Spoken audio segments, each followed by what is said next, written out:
As a kid,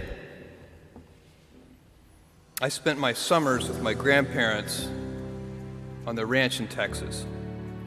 I helped fix windmills, vaccinate cattle, and do other chores.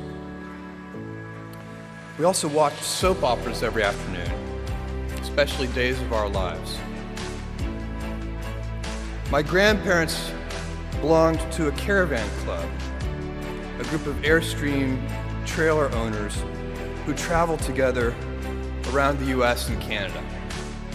And every few summers, we'd join the caravan. We'd hitch up the Airstream to my grandfather's car, and off we'd go, in a line with 300 other Airstream adventurers.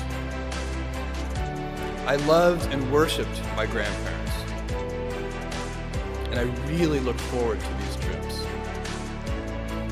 On one particular trip, I was about 10 years old. I was rolling around in the big bench seat in the back of the car. My grandfather was driving, and my grandmother had the passenger seat. She smoked throughout these trips, and I hated the smell.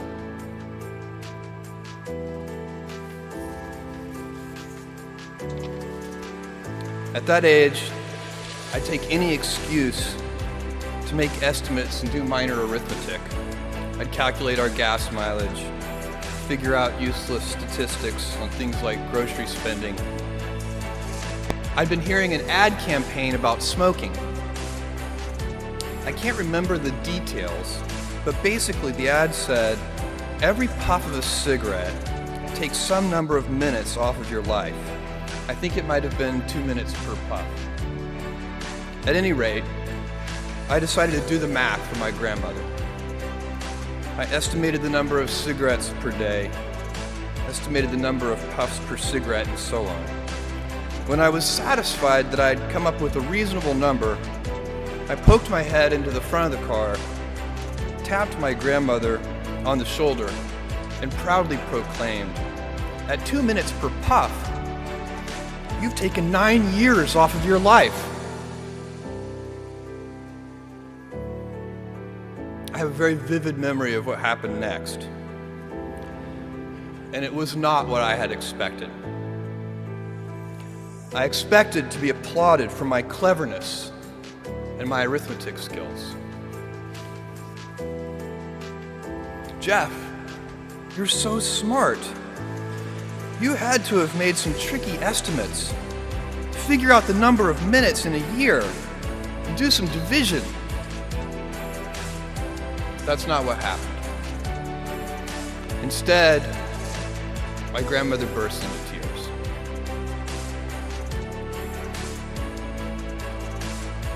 I sat in the back seat, didn't know what to do, while my grandmother was crying. My grandfather, who'd been driving in silence, pulled over onto the shoulder of the highway. He got out of the car and came around and opened my door, waited for me to follow. Was I in trouble? My grandfather was a highly intelligent, quiet man. He had never said a harsh word to me. Maybe this was to be the first time. Or maybe he would ask that I get back in the car and apologize to my grandmother. I had no experience in this realm with my grandparents and no way to gauge what the consequences might be. We stopped beside the trailer. My grandfather looked at me, and after a bit of silence, he gently and calmly said, "Jeff, one day you'll understand that it's harder to be kind than clever."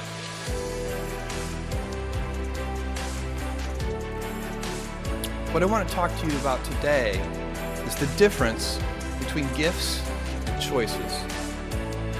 Cleverness is a gift. Kindness is a choice. Gifts are easy. They're given after all. Choices can be hard. You can seduce yourself with your gifts if you're not careful. And if you do, it'll probably be to the detriment of your choices. This is a group with many gifts. I'm sure one of your gifts is the gift of a smart and capable brain. I was working at a financial firm in New York City with a bunch of very smart people, and I had a brilliant boss I much admired. I went to my boss and told him I was going to start a company selling books on the internet. He took me on a long walk in Central Park, listened carefully to me, and finally said, "That sounds like a really good idea, but it would be an even better idea for someone who didn't already have a good job." That logic made some sense to me, and he convinced me to think about it for 48 hours before making a final decision. Seen in that light, it really was a difficult choice, but ultimately, I decided I had to give it a shot. I didn't think I'd regret trying and failing, and I suspected I would always be haunted by a decision to not try at all. After much consideration, I took the less safe path to follow my passion, and I'm proud of that choice. Tomorrow, in a very real sense, your life, the life you author from scratch on your own, begins. How will you use your gifts? What choices will you make? Will inertia be your guide, or will you follow your passions? Will you follow dogma, or will you be original? Will you choose a life of ease, or a life of service and adventure? Will you wilt under criticism, or will you follow your convictions? Will you bluff it out when you're wrong, or will you apologize? Will you guard your heart against rejection, or will you act when you fall in love? Will you play it safe, or will you be a little bit swashbuckling? When it's tough, will you give up, or will you be relentless? Will you be a cynic, or will you be a builder? Will you be clever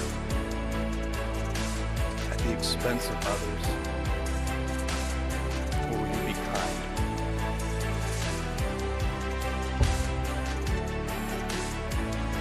I will hazard a prediction. When you are 80 years old, and in a quiet moment of reflection, narrating for only yourself the most personal version of your life story, the telling that will be most compact and meaningful will be the series of choices you have made. In the end, we are our choices. Build yourself a great story.